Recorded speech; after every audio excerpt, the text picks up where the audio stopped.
This is actually a lovely segue now to our next speakers, who are working to build tools for creative people with creative people in mind. And they're also some of the most creative people I know as well. So I'm going to pass over to Sharon Martin. No, I already got a microphone, so I just roll with this. Hello.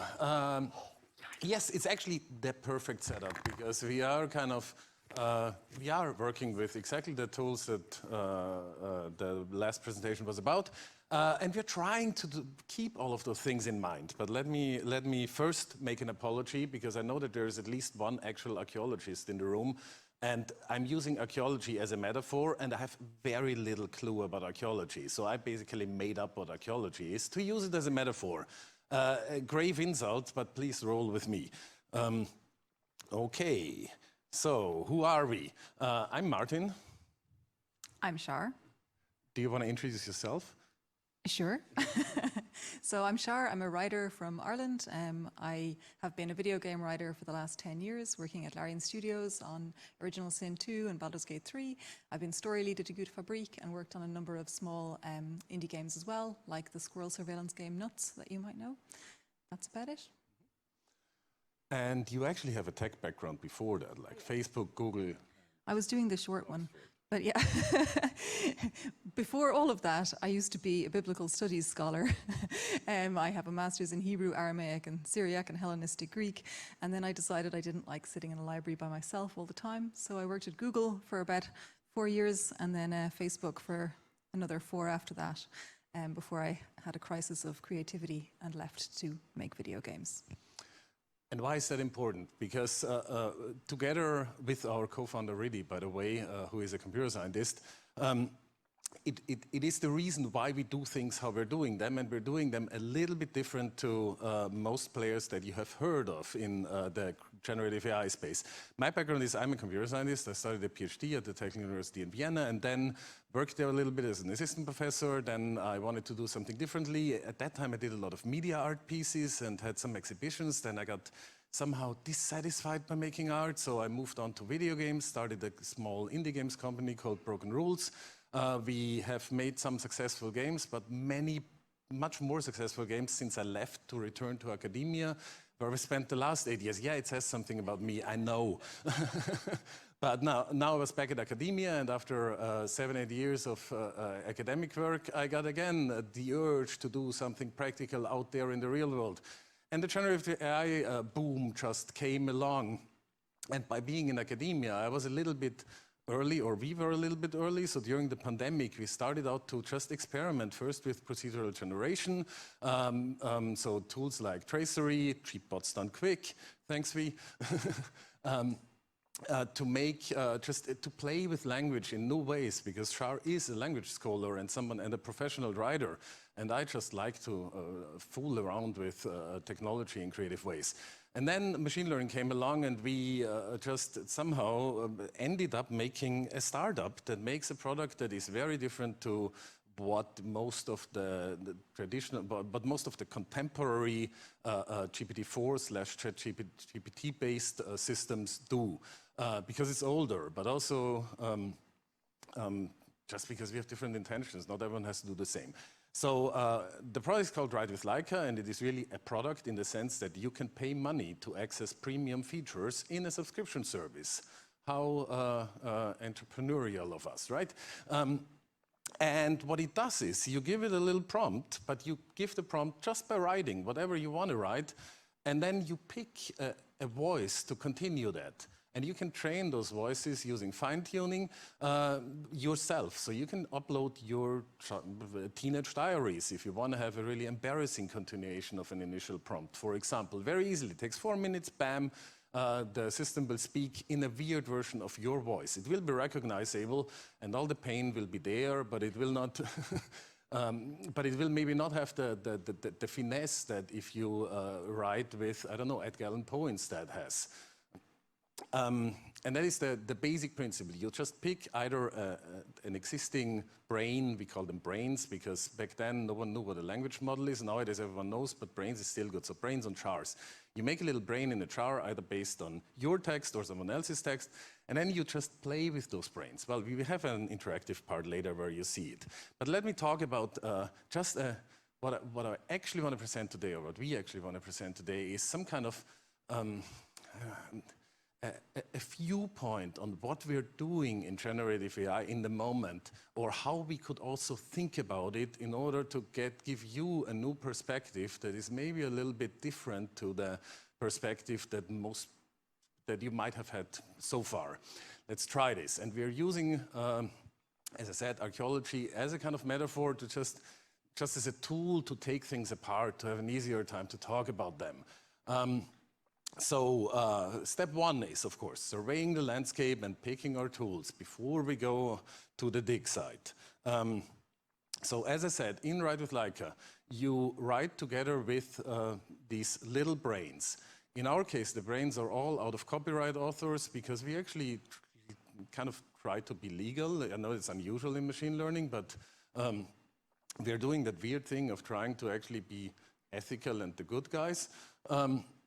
So you pick a very dead author, some of them 2,000 years dead, some of them just 75 years dead, but no one is, except for one, we'll get to that, is more alive, but also not very alive, dead like 60 years or something. And you just you create a new text, or just like these tiny little snippets of juicy text by just collaborating with an array of existing, about 100 in the moment, brains made by other people, made by you, made by us, and you mix and match that. So the process is anyone can upload an existing text, 10,000 words. It's better with 30 to 90,000 words, but 10,000 words are good.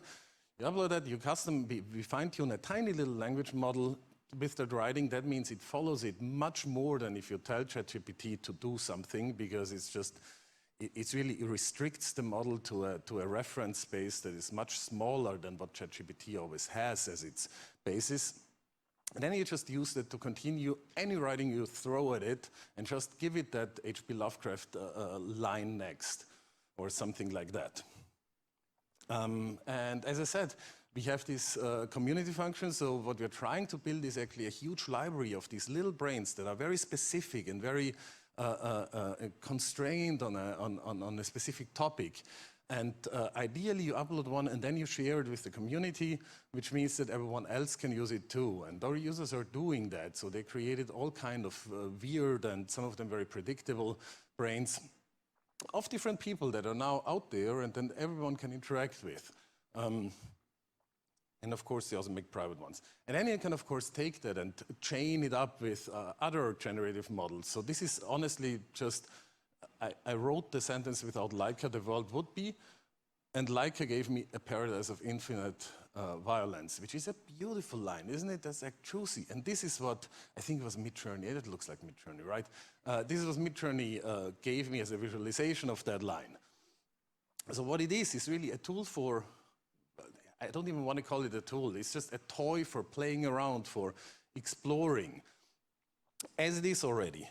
And it's interesting to hook it up to these visualization networks, because they have such a strong reference base themselves. Now, I would love to do a similar fine-tuning approach for them, but that's too expensive for us. We're also not VC funded, by the way. So that's why we can do the weird stuff and are not forced to squeeze our customers yet. We might get desperate at some point. But in any case, you can use Stable Diffusion that is built in order to take this next step and bounce with a visualization of what you're working with, and it will come with the usual great image quality that has absolutely no problems and is totally normal stuff happening. And of course, the same technology, just to give it a little bit of a video game link, the same technology can also be used to make, for example, Super Mario levels. They actually use as a part of, I don't know who knows the Mario GPT paper. It has been a little bit around. I'm sure some people know. So it's a paper that some colleagues of mine actually at my university wrote that uses a very similar technology to create Mario levels out of textual descriptions. So they trained, it's a little bit more complicated than what we use, but it's about the same size of model. They just showed it textual descriptions, textual encodings of Mario levels, a lot of them, that were labeled with this level, or maybe that was actually automatically labeled because you know if a pipe is in there. In any case, the system learned to understand that This is a thing with a pipe, this is a thing without a pipe, and then you make a network, and then you can tell this network, hey, make me a level with many pipes, few enemies. I don't know why it's little enemies, but many blocks, high elevation. And then it makes it level, and it uses the same technology. So there is a link between what we are doing in video games, and it's not a very strong link, I just wanted to link it up. There is, of course, also a link between game playing and natural language processing or large language models that is very entertaining. This is GPT-4, ChatGPT playing chess against Stockfish, which is an actual chess AI. So Stockfish is playing white and ChatGPT is playing black. This was actually still a legal move, but now, any second, something interesting will happen with the black horse. We're waiting for it, and so far, so good. It goes forward again, okay, and now, no. Yeah. And from there on, it just makes up. So why does it do that? Because it just wants to please. It was actually this thing, like, you know how ChatGPT is. It really will always try to please you. No matter what you throw at it, it will try to be liked by you more than anything else and give you what you want more than anything else, even if it means that it has to break the rules of the game in that case. ChatGPT, when interrogated, it came up with an elaborate theory and description and reasoning why this move was just the thing it has to play, and just decided that this is a legal move. It just told people. Well, so these are our tools. We use these extremely reliable stochastic tools to look at things. Then, how does the dig happen, and what is even going on there? So what do these, especially the large models, what do they do? So they are created by taking what humans have created over millennia and translating it into probabilities that can then be probed. So you take all of the writing and blend it together in a big algorithmic machine, and then you just analyze it for the probability of one syllable coming after another syllable. And for some magical reason, a lot of logic and coherence is still in that system, and you can just throw it, give it prompt it with something that provokes a reaction, and then it spits something back at you that is informed by all that we have created. It's as if, like, we just yesterday went to the British Museum. It's as if you take the whole museum and just blend it, and then you show it one little marble piece, and it will create a statue around that. But it would only do that based on what is in the collection. And in this case also, it's, of course, it does that based on what it was trained with. And it is very hilarious sometimes what comes out of it if you just drag a random thing out of it. And it's sometimes very frightening because of the amount of knowledge or seemingly knowledgeable concepts that are in there. And you can use that to just attach to existing concepts some kind of generalization that is half informed by what is actually in there and half informed by your intentions of how you interact with the system. For example, you can outpaint the lady with the pearl earring and put her into a surrounding that was never there. And there you get this weird mix of, suddenly she is a full woman in a kitchen. Because there's a lot of bias in there, or because that was your artistic intention. Who is to tell? Well, I would have to know the prompts, but it is somehow weird how it domesticates this painting that is not in a specific place before that, and suddenly it is a domestic setting. Interesting. Context. One of the most central pieces of contemporary art since at least Duchamp, actually much longer. I could do a whole Duchamp lecture. But in any case, context is very important. And of course, the context mostly manifests as bias. Bias in the sense of it's not neutral what is in there. It's not just context as in there are some words in there that come with a specific probability. It is context as in some words are in there and they come with a specific meaning. And how we look at them is, of course, our contemporary understanding of what those words mean. But how they are in there is a historical understanding in most cases, because the data is like going back 2,000 years. So you have all these values in there that are not even the values of that time. They are the values of the people that have written down values at that time, which is not the majority of people. Very complicated. And then, of course, a very skewed distribution of materials in those, in the databases, in that we have this very small piece of historical stuff, and then suddenly a lot of Reddit on the other end to balance. And the quality of those materials is, of course, very different. The quality of 19th century religious writing is a different kind of crazy than Reddit. It's actually just as crazy. Yeah, same with, this is Common Crawl. It's just, okay, there is a recency bias, but what information is there? A lot of digitized information is, of course, digitized later. So labeling when it made it into the data set is not even relevant. And the same with geographical. The geographical distribution of data is just like, this is colonialism at work, basically, or just a document describing colonialism. So you see, for example, Europe is quite big. The Himalayas are this part, the Alps are this. Like, have you been to those places? The Himalayas are like 200 times, I'm Austrian, they're like 2,000 times as big as the Alps, but they're just not represented because, well, we were in Europe and rich when photos were invented, I guess. So yeah, all kinds of problems that we will all unearth in a second. So what we're doing is what every proper archaeologist does. Sorry again, archaeologists. We are like taking these glimpses of the past and reassembling them instead of like we're creating history, or in our case, in the practical example that will follow in a second, we will create a future actually out of these weird contextual pieces of the past using LAIKI. Maybe so that this doesn't happen.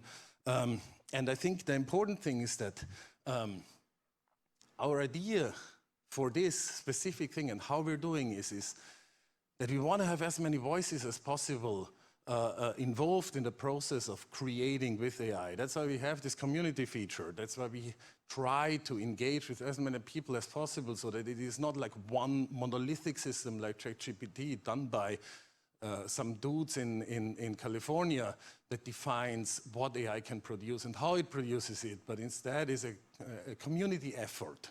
And actually, just connecting to the previous talk, and of course, we're trying to make it so accessible that you don't have to understand it. You just upload a Word document. It's not, we're trying to take the rocket science out of it, and by playing with it, you can still get a feel for how it is. Well, let's dig. Giving you a mirroring, you can be the posing. Okay. So you may or may not believe this, but I have given a lot of talks in my time, and one of the things that I've always done is been extremely prepared and very ready for all eventualities, and that is why I have now been cursed to be the person who gets to do live participative software demos with audiences.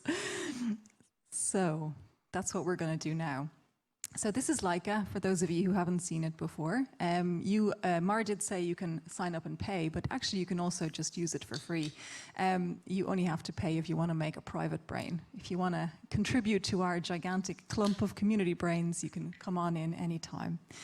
So what we're going to do now is we're going to make a manifesto. I made a manifesto brain last week, so now I'm pretty into artistic manifestos of the 20th century. And I figured we could make a manifesto here today for the next level movement. That's what we are now collectively called. And with that, we will delve into a bunch of different brains and choose what we like from what they say and make that be our manifesto of this day together. So Mar, would you mind being my mic man? Thank you. So as Mar was telling you earlier, we have a bunch of different brains. Inside here, we can have our brain of the week, which I have now made our manifestos. We have popular brains. So just keep your eyes peeled here in case there's anything that appeals to you, because we're later going to ask you to choose some for us to go with. I have my favorites. We have all. So these are the brains that I've made for everybody. Then we have a huge amount of community brains, which you'll notice a lot of different things in there that you might find interesting. But we're going to start with just some of my favorite brains, because that's easy, because they're up here on the top. So we're going to start with, a brief manifesto of the next level movement. And we're going to start with we, those gathered here together today, believe that the future of games and AI, and I'm just going to leave it at that and let the manifesto brain tell us what the next piece is. So you'll see it as a star because it's the brain of the week, and I'm just going to ask for an inference. And every time we get an inference, it's going to give us 3, and we can choose between those which we like the most. So this is very small. Lies in the interaction of people and things, okay. Alternatively, the relationship of the player and the game world. The relationship is fundamental to the success of any art form and the artistic process. The artistic process is cyclical, and in every artistic work of creation, a new element is added. So this is the second version. The third one is the interaction of people. Knowledge is power, and the social contract is under assault by ever more sophisticated automation of our activities. That seems pretty relevant. So how we're going to do this, we're going to make 5 of these little pieces to connect together as our manifesto. And yeah, your presence is your signature, so this is how we get you to activate. Hands up who wants number 1. Okay. Hands up who likes number 2. And hands up for number 3. Yeah, I think the 3 is about have it, Mar. What do you think? Yeah. Okay, so this is how it works. And we move on from here. We can also edit any of these if we like. If there's anything in here that we don't like, you should shout at me and tell me what you don't like. This is a very low stakes endeavor. It is very okay to shout and chat and edit with me, since we are all making this together. But let's start with the next piece. Yeah. So I might just tell you a little bit about some of our brains, so you might know what you might like to choose. So think about what you might like the starting prompt to be, because I want other people to think of the starting prompts. I have some in reserve in case you're all very, very shy. It sometimes happens. But I would love you to try with me. So I would like to just tell you a little bit about some of the brains. The third mind, for example, is the only brain we have in LAIKI that is not technically out of copyright, that is not technically in the public domain. And this is a book that's written by William Burroughs and Brian Geisen, who invented a writing technique called cut-up technique in the 1950s, back in the Beat Hotel days. And their whole idea was that you would take any text and you could cut it up into pieces, mush it around on the table in front of you, rearrange the order, and then that new text would be the real meaning of the text. And so I'm sure you can understand why we think that William and Brian, who rest in peace, would in fact love LAIKI and be supportive of us using their book about cut-up technique, The Third Mind, in our digital cut-up technique tool. So that's the third mind. There's some other interesting ones. That Girl is a brain made by a Danish feminist activist who is writing a novel about an influencer. And she's not really good at writing influencer voice, so she made a brain out of lots and lots and lots of different transcripts of influencers talking about influencer things, so that whenever she's writing her novel and she wants to write something in the voice, she writes it in That Girl. It will always tell you to go on a diet. So I'm not super involved in using That Girl, but it's just an interesting one to go for.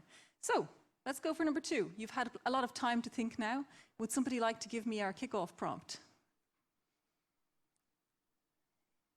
I think people need lunch. Yes.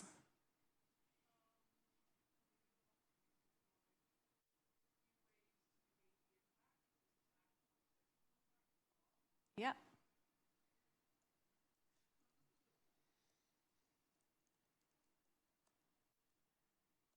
This attack, sorry. I am not very good at typing, which I'm sorry everyone who works with me as a writer. It's horrifying. Contract R. And would anyone like to choose a brain that maybe you've seen inside the wider brain menu, or the favorites that could be interesting to finish this one? Lovecraft. Well, we're going into the void early today.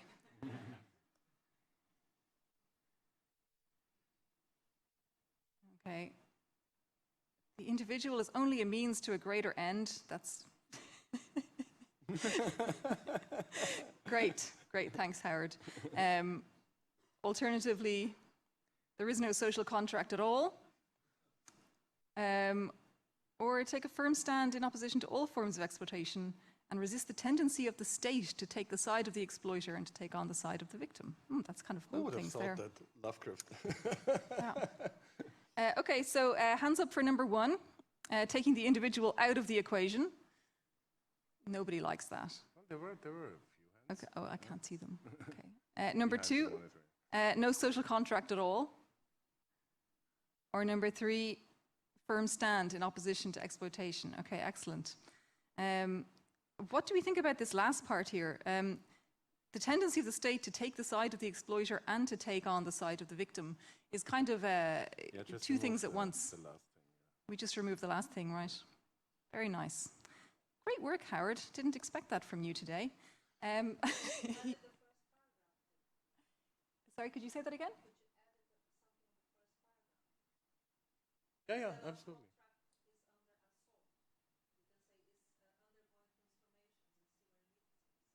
Yeah, we could do that.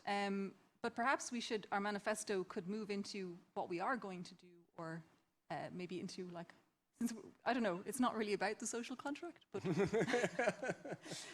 since I think we have our social contract piece now. Maybe we could move on. Does anyone want to suggest the next line? Yeah?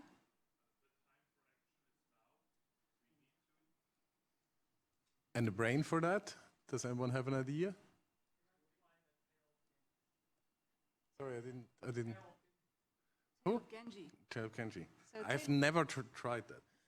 So the Tale of Genji is a classic of Japanese literature from the 11th century, considered by many to be the first novel ever. So I don't know what Genji is going to tell us. He was also made yesterday. Yes, and yeah. Oops. Okay, let's see what happens. Oh my goodness.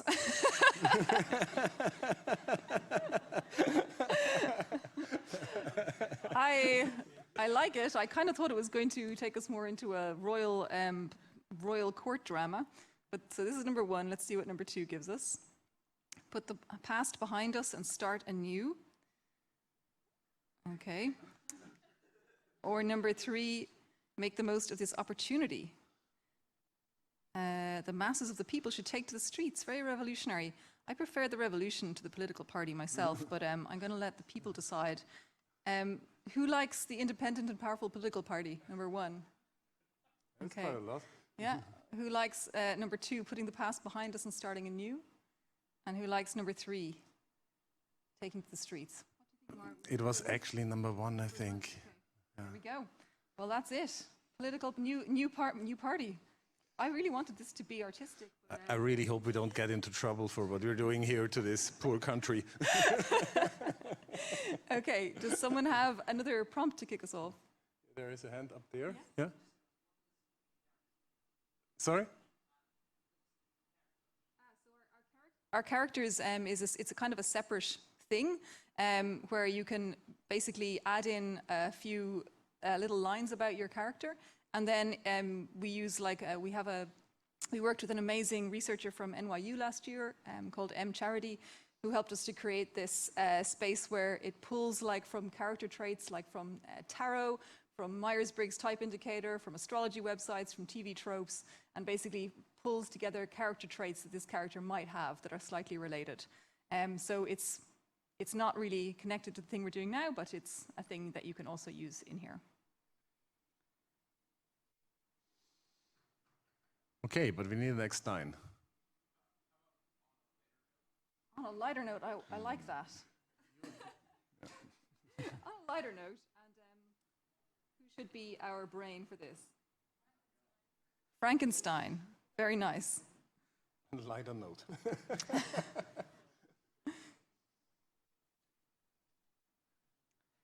Okay. I mean, very Frankenstein relevant, but perhaps not great. That's number 1. Number 2, oh no. Another article in our paper. Or number 3, the recent success of the labor movement. Greatly enhanced by Ernest Mandel. Okay, so I don't like any of these, but this is what we were given, so this is what we get. Who wants to go with number 1? Our letter from Paris. Number 2, the article by Agrippa. And number 3, the labor movement. Oh, it's the labor movement for us. Okay. I wonder if Ernest Mandel is a real person. Maybe we'll find out later. Okay, and then to wrap it up. Last one, yeah? Yeah. Anyone have a good wrapping up?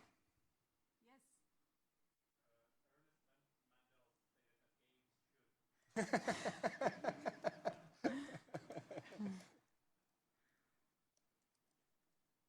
Can I add in the AI as well, since we're, yeah, thank you. Games. God, games and AI should. Okay. And then for this brain, I'm just going to tell you about, this is one of my favorite brains, in case anyone wants to choose it. It's Meditations by Marcus Aurelius. Just go with it. Just go with it? Yeah. Okay. Are we running out of time? Yeah, a little bit, okay. Should be like the mountains, like trees, like herds of sheep, admired and reverenced in turn. Okay, love it. That's number 1. Number 2 is up to each individual human being, embracing what you're given, make what you want of it. Or number 3, kept separate but integrated into one another as they share a common goal to achieve intelligence. So who's up for number 1? Okay, who's up for number 2? And number 3? This is very easy, even split, isn't it, Mar? I think it's number 2. No, it was number 1, Number actually. 1, okay. Excellent, because I liked that one the best. Admired. I'm going to take... actually, no. It's beautiful the way it is. So, yeah, that's basically how it works. And this is our manifesto for today. If you have any questions about how to use the tool or anything later on, please feel free to send me a message, hello@writewithlaika.com, and I can help you make a really good brain. That's it. Thank you so much. I can't believe you flexed on us with a live demo. That's really incredible, and it worked. There were no hitches. We've got time for like a question or two. There's a lot of questions, so we'll take a couple, and then we'll. Seems that the demonstration is very good, and which shows that there is a lot of potential. And what I want to ask is whether it's possible to put this AI model into game and make it to run in the runtime. Funny that you ask. Actually, from next Friday, we will have an API access, and then it is at least technically possible. I would not recommend it, because the problem you always have at runtime, like if you really mean like runtime for the player, it of course comes with token-based billing, like all AI systems, and that makes them very expensive, and you need to kind of sell that to users somehow, so it has implications on the business model that is possible.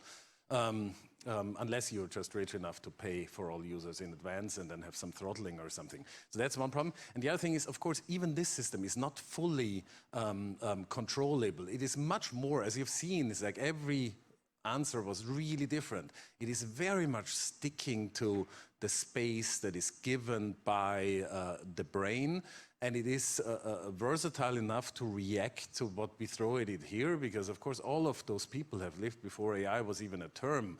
And yet it can happen that if you give it super antagonistic prompts, that it actually spits out very, very unpredictable stuff. So it's not very safe, and it's very hard to make those systems safe. But that's the same for all of the generative models out there. They all can produce offensive things, and you have to somehow take that into account. But apart from that, on Friday, if everything goes according to plan, API, go wild. Okay, I think we've got time for one more quick question. I think I saw a question up here.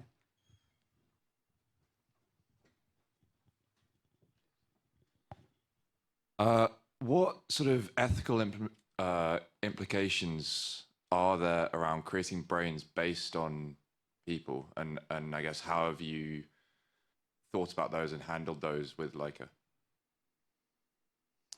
You mean ethical as in copyright, or ethical as in moral? Both. Both. Okay, so I think the moral of working with generative system, in our case, has more influenced how you interact with things. So you see, we make this tiny little, like ChatGPT gives you 2 pages of reading material for every question you ask. We don't do that. We give you very little because we want to have the human in the loop, but very close and a very bouncy relationship between you and the AI. In order for you to be in charge of the overall creative process, and that is, of course, a moral decision in our opinion that we've taken. Legally, is like the legal situation is unclear actually in the moment. It can be that copyright is just going to be completely reassessed in the coming years, and that will be a long process. It is very, very unclear. Like, it is obviously clear that a lot of models are trained on copyright material, and that is, it seems like that is actually a violation of copyright, and there is a problem that what they produce cannot be copyrighted because the human influence is not big enough. So those are concrete problems, and we try to mitigate them by again, having the AI produce so little and requiring you to edit so much that it never can be argued that you haven't been the main driver. Like, you were the driver of this thing here, right? As an audience, what we created here. And on the other hand, yeah, just by using very, very dead writers, as dead as possible, 75 years plus, just using public domain materials. And you would love to go further. Yeah, and I mean, people do try to upload copyright materials to Laika every day, and I take them down every day. We have an actual review process, which is short.